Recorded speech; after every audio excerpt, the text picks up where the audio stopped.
Get Undressed. Hi everyone and welcome to Get Undressed, the podcast. Today I have the pleasure of welcoming Wanessa. Hi. I'm so excited to have you today. I'm very happy to be here. Thank you for inviting me. You're welcome. You obviously have this amazing career as a model. You come from Brazil, so you obviously settled in the UK. I mean, you've been a model for a long time, so you've seen the industry change and everything. And so I thought that would be amazing. Yes, of course. I'm happy to answer all your questions. So first, do you want to tell a little bit about your career, how you started? Yes. So I come from the Midwest of Brazil, a town called Goiânia. And I started when I was 13 at a competition called Elite Model Look Brazil. And all my colleagues at school wanted to be a model. And I always thought I was a bit ugly because I was very skinny. Yeah. So we went to sign up for it, and I was the only one who passed through. I love that. And they were like, oh, how come did she pass and not us? Anyway, so that's how I started. I did the competition that year, but I didn't win my state. But the agency there still asked me to sign with them, and then they signed me again the next year. And that year I went through, so I won this my state, and I went to the national. And then at the national I also didn't win, but actually it didn't mean anything because the agency there in São Paulo asked me to sign with them and to move there. And the person who won that year, did she actually have a big career or not? Not really. Sometimes it's not about winning. No, exactly. Right? Not really. I actually lived in the same model's apartment with her, and I traveled before her. And I don't think she really liked me because of that. So you moved to Sao Paulo at what age? I think I was 15. Yeah. Yes, I was 15, and they actually wanted me to go to Milan at the same time, but because my mom is the only guardian of myself.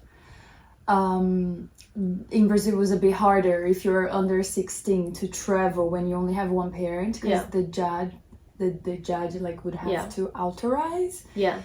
So it was really complicated. So they waited me to turn 16 September, and then as soon as I turned, you were on the plane. I was on the plane. I went to Milan first. I didn't speak any English. I was really excited actually, but all the other models that I lived with all over the world, they all seemed to not really enjoy it and be homesick all the time. I actually didn't want to come back home. So I started like that, and then when I went back to Brazil, or when I was in Milan actually. How long did you stay in Milan? For 3 months. 3 months, and then I did a shoot for Vogue there actually. It was like a hair editorial, and this girl from England, I think you guys might know her, Eliza Cummings. Yeah, of course. She was at the shoot with me, and she was with Select at the time, and her booker went with her, and she saw me and she said, would you like to sign? Yeah, so I went to Brazil, and then they went to Brazil to scout girls, and they said, we want you to come next month. And that's amazing. So I came to London, and then when I came to London I fell in love.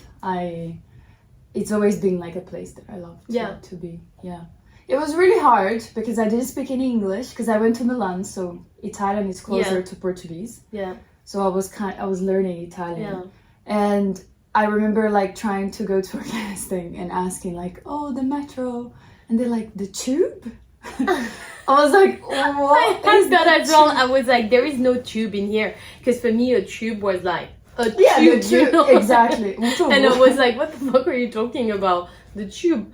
And they're like, yeah, the tube. I'm like, no, the metro.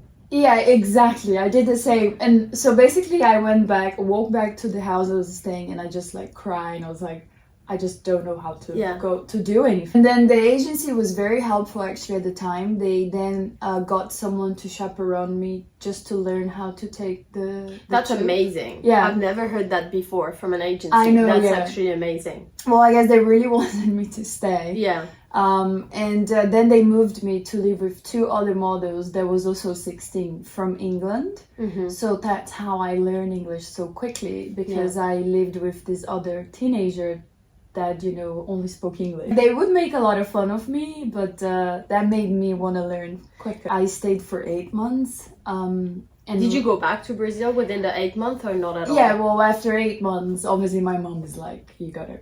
Yeah, you know, gotta come back. My family's like, you gotta come back. But for me, I was like, I just want to stay here. Were you working? I was actually. I mean, you know, like small jobs, like editorials. But for me, like, I came from a family that financially wasn't very stable. Yeah. And then there I had, you know, the pocket money. It was like really small. It was £70, and then the metro for the week. Well, the tube for the week was 35. So I had very little to eat. And I remember, like, on Sundays, I would count the coins to get food before I have to go to the agency on Monday. But that was a lot for me. Because back home, I didn't have that. And and also I had the freedom. You know, I came from a family who's, like, super religious back in Brazil. And completely different, and I just love having the freedom. I think it's kind of like that moment of like because you're young and you're starting, you're also like feeling very, like, you are very innocent, so everything you're discovering everything and everything is exciting. You haven't like hit that moment where you're like, oh, I'm fucking tired of this bullshit and all of that. Yeah, exactly. And then so you came back from the UK, and then what happened after? Well, then I went to New York next. Then I did like the whole fashion week, you know, Paris and Milan. I remember seeing you in Fashion Week. Oh, really? Yeah. Amazing. Actually, recently I keep meeting people where they're like, oh my God, do you remember? Like, we did this together. No way. And I don't remember the person, but when they tell me the job, I'm like, oh my God, yes. So, yes. That's amazing. I've been around for a little while, I guess. It's kind of like a strength, having been around for a little while and being able to maintain the career that you have and everything that you've done. Like, I feel it's really hard in the modeling world to make it and stay. Yeah, no, for sure. And you're very consistent. Yeah, that's definitely, like, obviously there's been up and downs. Like, there has been moments in my career where I wanted to quit because it just wasn't happening. Yeah. And then every time I wanted to quit, I would get like a huge money job. And then I'll be like, okay, you know, I'll continue. And also a lot of people would tell me, no, like, don't give up.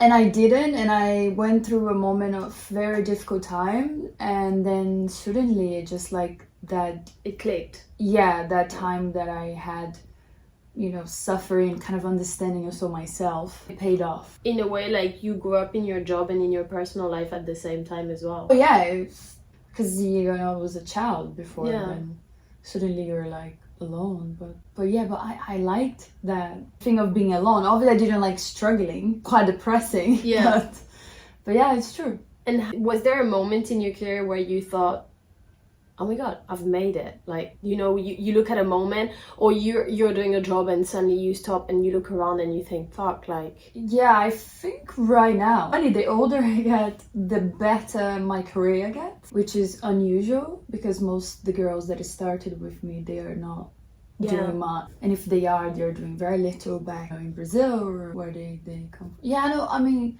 And I think some of them, they've transitioned more into like influencers or like personalities. Yeah. But it's true what you say, there's not many who are like still consistently modeling. No, exactly. I don't know what it is, but I'm really lucky, and really I thank every day God and the universe.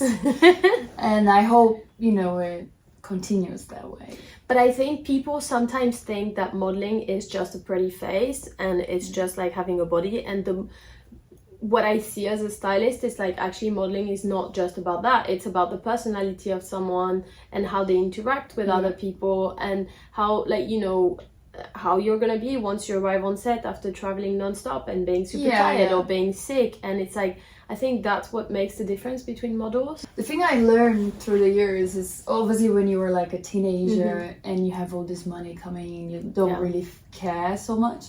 But with the years I learned that being professional is a key thing. People to remember you and want to Yeah. work with you again. And I don't think a lot of people understand that. No.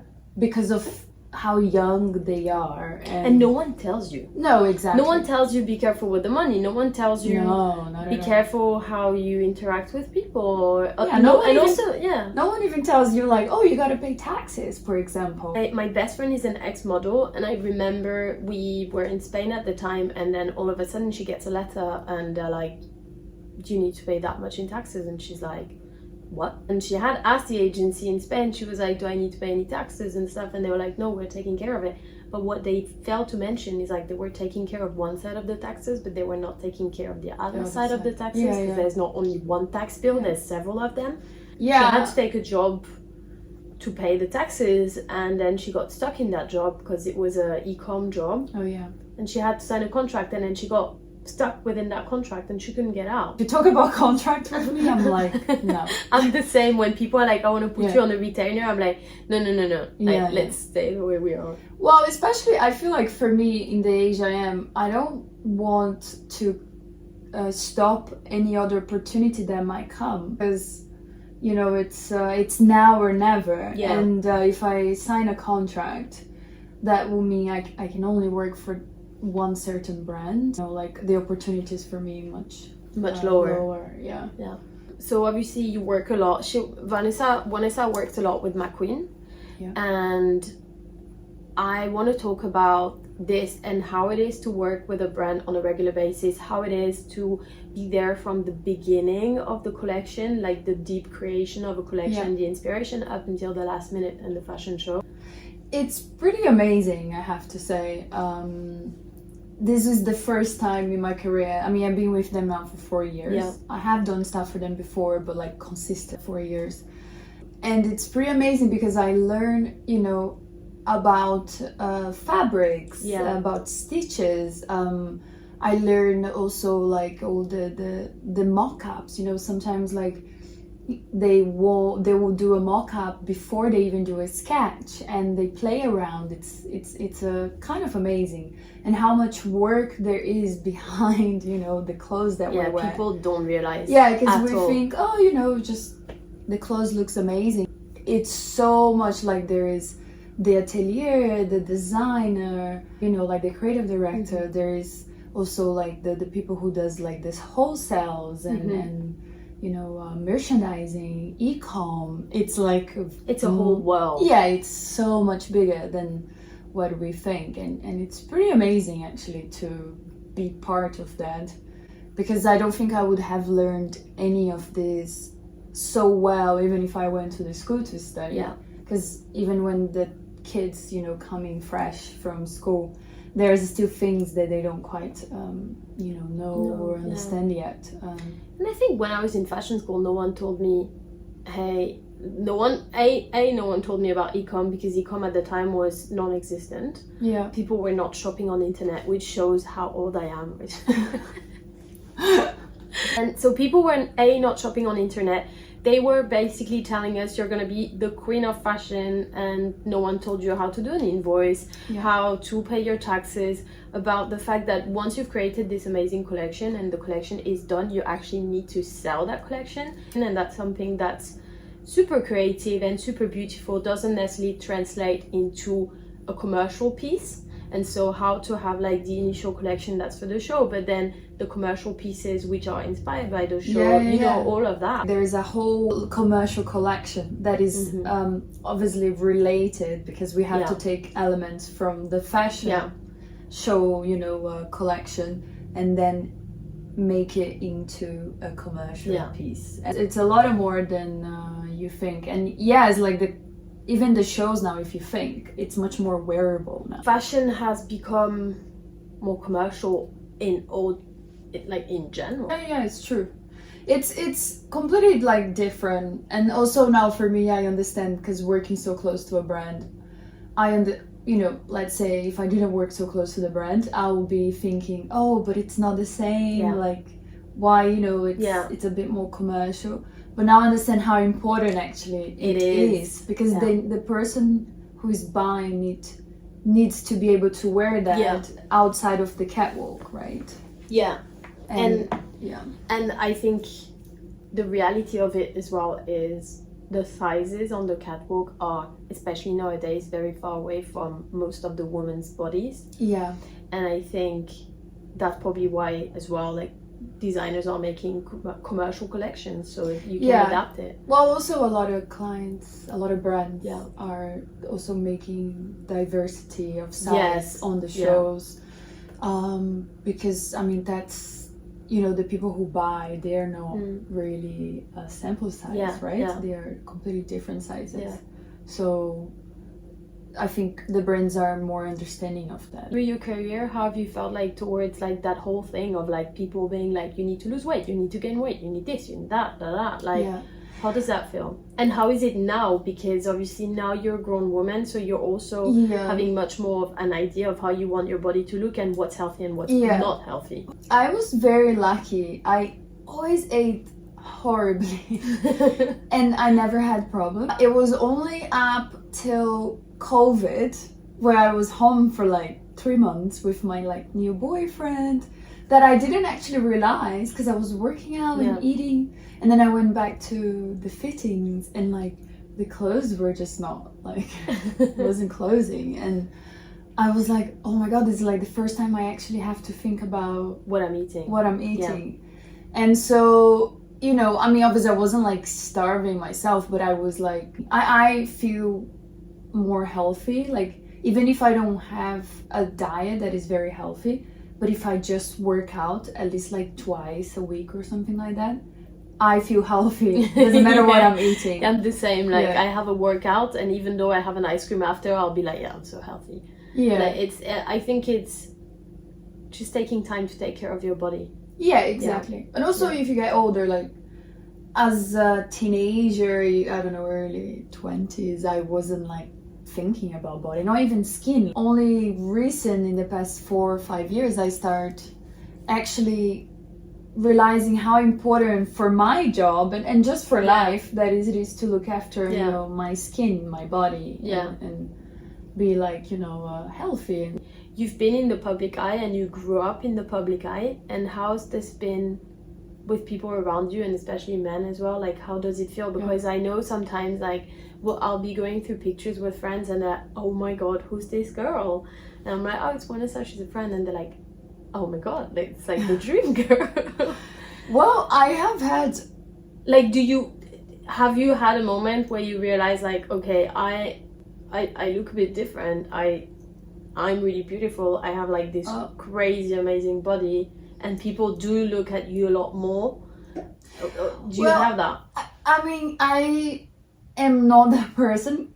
Even though I am a very social person, I am a bit shy, especially like with people I don't know at the beginning. But all of you that know me, you guys always stop it, like, you're not shy, because I'm very outspoken and all of that, but I'm very shy. And in that thing with myself also, it comes from like childhood, where, you know, at school, I mean, I was like the ugly friend. So I kept that sort of mentality for a bit, and obviously with modeling it helped me, but I not necessarily am the person that look in the mirror and I'm like, oh, I am the most, like, you know, beautiful women in the world. Like, I know I'm not. I know I'm a model, and obviously I'm different and I'm beautiful, let's say, but I don't say that to myself very often. Maybe I should, I don't know. But I do have people, like, recently, I always thought people would stare at me because something was wrong with me. And then now with that I have a long-term relationship, my boyfriend is like, oh, people are just looking at you because, you know, they are like, they like you, they like how you look. But yeah, I always just thought, was like, maybe something's wrong with me. Like, I don't know, am I like, did I shit myself or something? I love that. Men also, loads of men, always. But the men's you encounter, like the fashion world, they are not all of them. Because they are used to being around girls. Women, exactly. And so they just want to get you and then like next, you know what I mean? It's not... It's kind of like a trophy. Exactly. It's not a person to date in a like long-term thing. They just want to have fun because they're always waiting for the next better thing to come, you know. That's so sad because if you think of women, I don't feel like women do that. I don't feel like women date someone thinking what's the next best thing to come. But men have this mentality of like, well, she's a bit older now. Yeah. Or she gained weight or this or that. Okay, let's move on to the next one. I mean, if you go to New York, like to the scene, I tell you that pretty much older men that was already like trying on or like hooking up with the girls and back, I don't know, like 10, 15 years ago is still there now and like still kind of looking to, you know, with the next girl. And obviously the girls just get younger and younger. Actually, being with, because I mean, I'm pretty sure that loads of people will know like who are your exes and stuff like that, but did you feel like being with someone who's super famous in the music industry or in the tech industry or stuff like that, did it do anything for your career? Did it change the way people were looking at you or not? I don't think so, because funny enough, when we started seeing each other, it was a time where a lot of things just was happening. Maybe it was like the lack, I don't know, I believe in like energy, you know, like maybe when you're around someone who is so successful, things are just like also flowing for you. So I was doing really well. The only thing that really changed was in Brazil.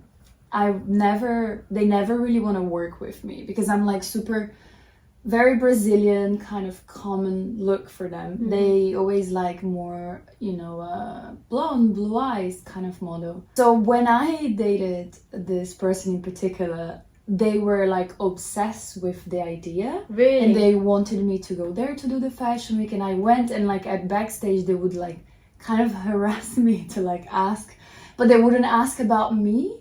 They would ask about him. And then also they released loads of articles like on the big Brazilian, you know, websites and TVs about it. But like they would always refer me as the girlfriend of that person. How annoying is it? Like, I know, and I was really upset. Yeah, because it's like you are not, like, first and foremost, before being the girlfriend of someone, you're yourself and you're that person. Yeah. I've had that in the past and I'm like, you know, like, me being with that person or not being with that person doesn't change who I am. Yeah, no, exactly. And also I was upset because I'm like, well, I've been modeling for quite a long time. Yeah, you already have an established career. And then like, what about talking about what my career is and then maybe adding, oh, by the way, she's dating this person. Yeah, that was a bit annoying. But no, I mean, there was a lot of hate. I guess when you're a successful man and a musician, there's like a the fans are insane. Like they have you gotten death threats?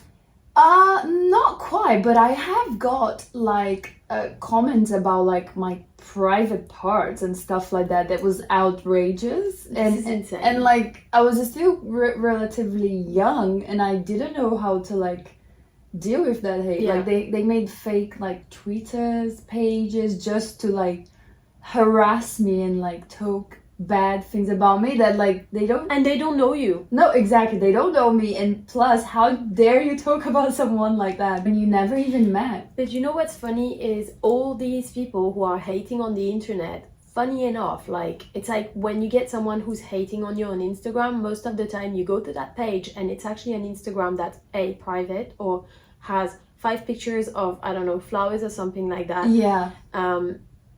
Nothing, 0 friends, 0 life. And I'm like, you know, like I see people who hate comments on like the girlfriends of my clients or my clients or stuff like that, and I'm like, but you realistically are someone who is sitting on their couch watching TMZ the whole day or going through the gossip columns, have absolutely no idea what's going through that person's life. Sick. You are sick. You have a shit life, so you feel like you need to hate on someone else in order to feel better about yourself. What you don't realize is that when you're doing that, you're affecting a person that you don't know in a way that can be really damaging. Like I know a lot of really good looking people, especially girls who are amazing people, who are really good looking, really nice, everything, but they've gotten so much hate through social media that when they look at themselves in the mirror, all they can see is like those comments. Yeah, absolutely.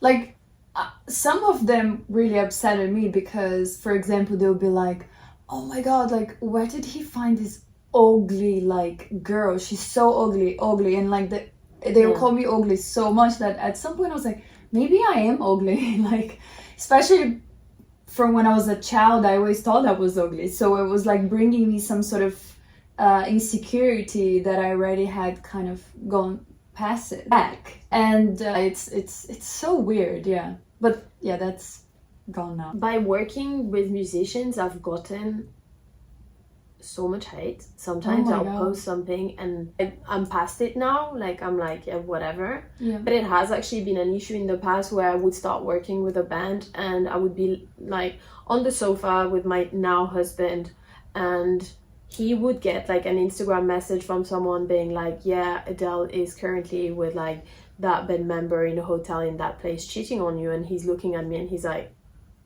yo, what?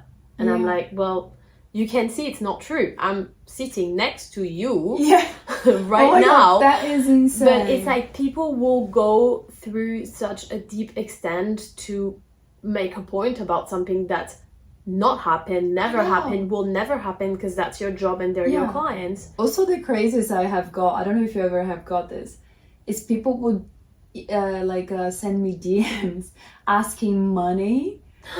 Yes. And then asking me to ask him, my boyfriend at the time, and I'm like, this people is crazy. Like, and it's still now sometimes people say, oh, can you please tell him like to help me, I need money and stuff like that.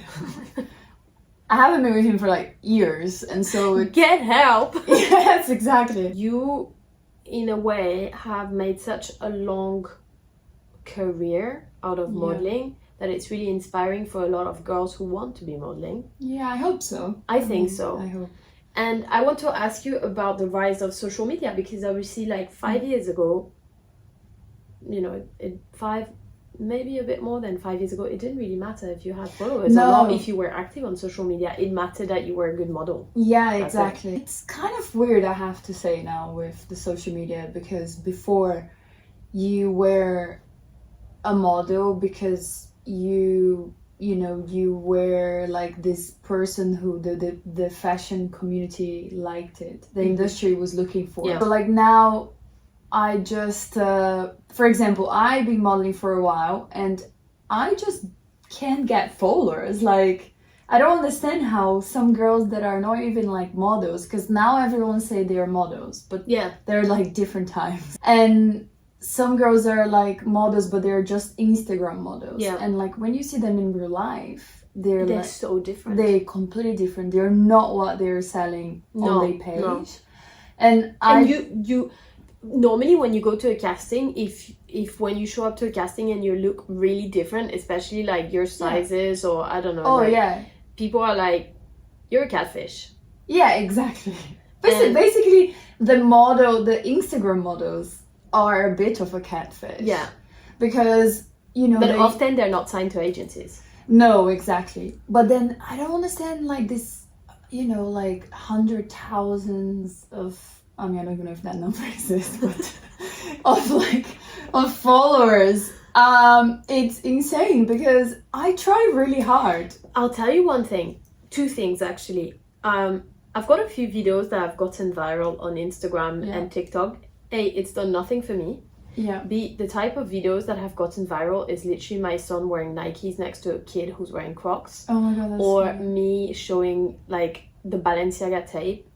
And saying like there was like on my screen it said the model every time I show them that they're gonna wear that look from Balenciaga and the voice says I hate you or something like that. You know, it's like these have gotten viral. I don't know why. I don't know where, when, you know. It's not done anything for my career. I know people whom have gone viral and it's done a lot for their career, but for me as a stylist, not much. I also know people like who have hundreds of thousands of followers, but we are talking about like 6,100, 7,100, like, you know, stuff like that, and who are not making money off their social media.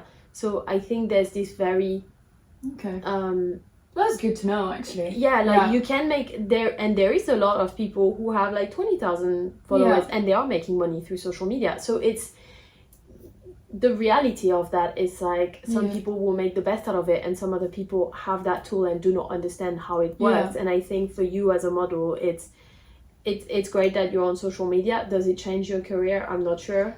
I mean, now that you're saying that, maybe for the type of modeling I do, which is more it's high fashion. Yes. Yeah. It doesn't, it's more about you know, your look, what they're looking for. Maybe more commercial, because like in New York, a lot of those commercial castings I go to, they ask like your Instagram and how many followers. Sometimes I want to be like, because I get asked this sometimes and I want to be like, and you, how many followers do you have? How many likes did you get on your last picture? And that I find quite insulting, because I'm like, I probably like a lot of the jobs now, even like agents and bookers, like a lot of them don't know what they're doing, and a lot of these people don't really understand the business. They're kind of new to it.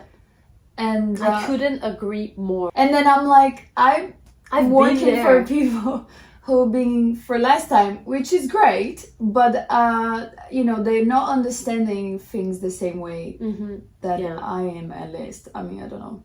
The good thing of social media, in a way, it's given a voice to people. You know, be whistleblowers about some situations in fashion and stuff like that. The bad side of it is it has crowded the market. Absolutely. And for me, I have to admit, like, I hate saying that because people will hate me on that, but there's nothing like shooting a model. Yeah. Like, when I have to shoot influencers, sometimes I'm like, oof. Yeah. Like, and also they arrive and they're like, I'm gonna wear this and that and I know how to style myself, and I'm like, but you're coming for a photo shoot, so could we at least like, can we like wipe everything that you think you know and let me do my magic, because I am a stylist and I can like transform you in 1 minute and give you a different image just for the picture. And it's a picture, we are telling a story, so please like work with me on that. Because the picture that you're selling and the story that you're selling on your social media is not necessarily the story that we want to tell in an editorial. Yeah, absolutely, yeah. But when you work with a model, the model will arrive and they're like chameleons. Like you transform through makeup, hair and everything. And also how you pose, your expressions, your angles are very different than the angles of someone who's just used to, you know, pose in front of a tripod for Instagram. We become like a character in a way. Like the reason, you know, we're models is that we go into a job and they transform us into what, you know, the story that they want. Exactly. And I am not gonna be the one telling them what to do, because, you know, that's their professional. I'm here just to hopefully represent what they want and give them what they want. I think that's the beauty of the job as well. Yeah, you know, it's a lot more than just being a model and being, you know, pretty and wearing clothes. I think this is actually 5%, 10% of the whole thing. The rest is so much more. You know, I'm becoming something, like I'm selling or trying to tell a story, you know. And so that's so good. That's so interesting. One thing I want to ask you actually, when so obviously right now you're into a very exciting moment of your career and your personal life as well is thriving. Do you know, when people ask you where do you see yourself in 5 years and stuff like that, or what do you want to accomplish, is there something specific you want to accomplish? Is like, where are you at? Well, I mean, there is a lot that I still want to do in fashion that unfortunately I haven't done yet, but because of, you know, the time frame of age, you know, in the business, I'm not sure I will be able to, but I still hope to do all these dream, you know, things that I want to do in the business before I move on to another chapter. But I mean, I definitely will still want to be in fashion. Maybe if not as a model, you know, maybe a stylist. I don't know. I think you'd be a great stylist. Oh, thank you. But yeah, it's like this is the question that pretty much everyone asks me, especially my boyfriend. But like, so what's next? What's next? But sometimes also it's like, well, maybe I can enjoy the moment. Yeah, like I'm not worried. I don't think you're going anywhere though. I'm not worried for you either. I have been more worried actually. Yeah. Before, maybe like 6 years ago. I was so constantly trying to find what was the next thing. And now that I'm just going with the flow and I believe strongly that it will come to me. I think when it the will. time is right. And yeah. So yeah. And I think it's about being in the moment of your life as well and enjoying. Like, it's funny because people are always like, what's next? And, you know, reflecting on what you've done in the past, are you happy about it? And sometimes I'm like, but you know what? Like, if I'm constantly thinking about the future all the time, I can't enjoy the present. Exactly. I mean, the time is now, right? Yeah. I don't know. Like, right now things are going good. And I mean, one thing that I learned is I learned to save more. That's quite important because now is good, but you know, it might not be. You never know after. So yeah. I think as long as you save and try to invest, I think that's most important right now. And then at least you have the time and you're a little more financially stable to figure out what you want when the time comes. Well, thank you for coming today. Thank you. Thank you for sharing a bit of your experience, your life, and also your, you know, your point of view as a model, because I think it's always really interesting to hear life stories, and you especially have an incredible life story. Oh, thank you. And I can't wait for you to come back on the podcast. I can't wait for you to start your podcast. Yes, well, hopefully that's my next project and we'll see. And then you come, I'll interview you. Thank you so much for having me. This is being a great experience. You're welcome. Guys, if you want to check Wanessa on Instagram, it's Wanessa Milhomem. Thank you. Have a great day. Bye. Bye.